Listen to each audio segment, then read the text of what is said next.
अस्सलाम वालेकुम दोस्तों, आपका दिल से इस्तकबाल है अपने यूट्यूब चैनल पर। आज हम जमात सुवम का मज़मून उर्दू का सबक नंबर 19 सोने का दरख्त, इस सबक की मश्क हल करेंगे।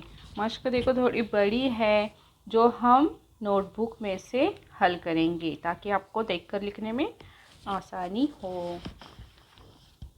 अब यहाँ पर देखेंगे, एक जुमले में, पहला सवाल क्या है, एक जुमले में जवाब लिखो। तो उसमें पहला है माली क्या लेकर आया।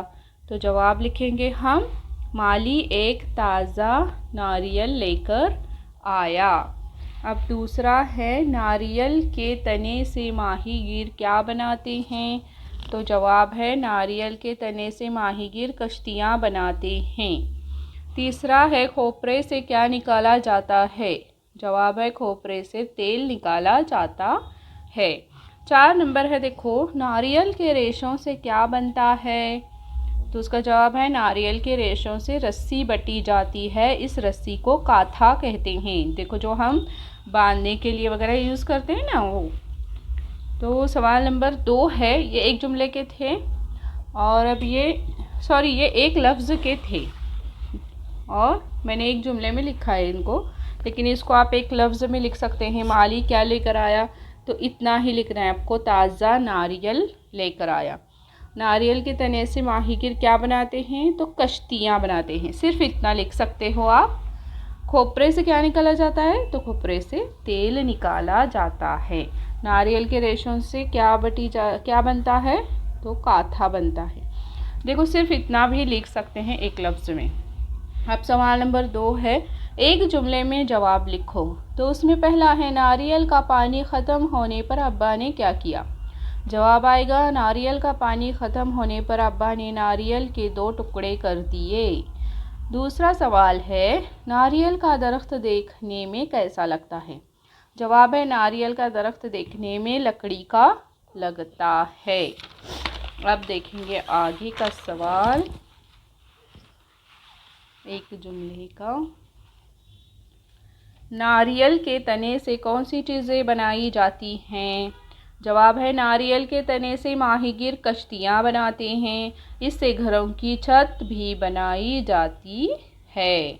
अब सवाल नंबर 4 है, नारियल के पत्तों से कौन सी चीज़ें बनती हैं। जवाब है नारियल के पत्तों से पंखे बनते हैं, चटाइयाँ बनती हैं और झोपड़ों की छतें बनती हैं। अब सवाल नंबर 5 है, नारियल के खौल से क्या बनाया जाता है। तो जवाब है नारियल के खौल से पानी निकालने के डोंगे बनाए जाते हैं। अब सवाल नंबर 3 है, मुख्तसर जवाब लिखो। तो उसमें पहला है, अब्बा ने नारियल के दरख्त को सोने का दरख्त क्यों कहा।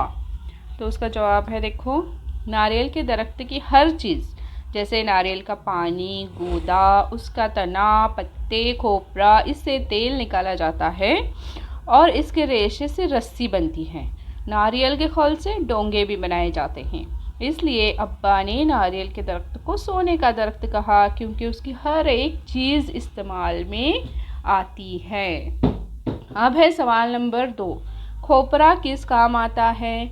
जवाब है खोपरा खाया भी जाता है और इसका तेल भी निकाला जाता है, इससे मिठाइयाँ भी बनती हैं और देखो आगे, खाना पकाने में इसका इस्तेमाल होता है। अब देखो उसी में सवाल नंबर 3 है, मुख्तसर जवाब में, खोपरे के तेल के क्या इस्तेमाल हैं। तो जवाब है खोपरे का तेल बहुत काम की चीज़ है, इससे तरह तरह की मिठाइयाँ बनती हैं। कुछ लोग इसे घी की बजाय खाना पकाने में इस्तेमाल करते हैं। इसका तेल सर में लगाने और साबुन बनाने के काम भी आता है। देखो खोपरे के तेल के बहुत से इस्तेमाल हैं। हम सर में लगाने के लिए खोपरे का तेल ही इस्तेमाल करते हैं और कोई तो अपने चेहरे पर भी लगाता है। अब देखो सवाल है अगला, नीचे दिए हुए लफ्ज़ों के वाहिद लिखना है हमें। ये लफ्ज़ जो है वो जमा में दिए गए हैं और उसका वाहिद बनाकर हमें इधर लिखना है। पहला है छाते, तो उसका वाहिद बनेगा छाता। फिर है कश्तियाँ, उसका वाहिद बनेगा कश्ती। पत्ते, पत्ता। पंखे पंखा, चटाइयाँ चटाई, छतें छत। इस तरीके से वाहिद लफ्ज़ बनेंगे। तो आज हमने नारियल का दरख्त, इस सोने का दरख्त, इस सबक की जो है वो मश्क हल की, जो नारियल के दरख्त के बारे में थी। वीडियो अगर आपको अच्छा लगे तो वीडियो को लाइक करें, अपने फ्रेंड्स के साथ ज़्यादा से ज़्यादा शेयर करें और चैनल को सब्सक्राइब करना ना भूलें। अल्लाह हाफिज़।